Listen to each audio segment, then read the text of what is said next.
When we build these homes, a lot of them are built specifically to be low or no maintenance because part of owning a home is not only electrifying it, but it's also the cost of maintaining the home.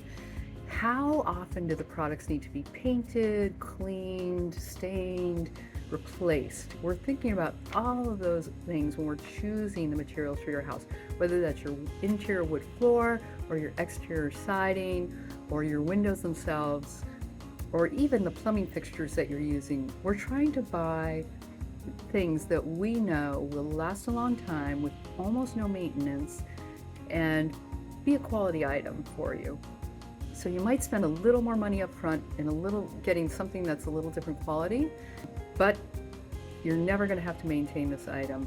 Usually you can go 15, 20 years without painting, staining, cleaning, because they are built to last, and they're also usually natural products that work with the weather and the environment around you.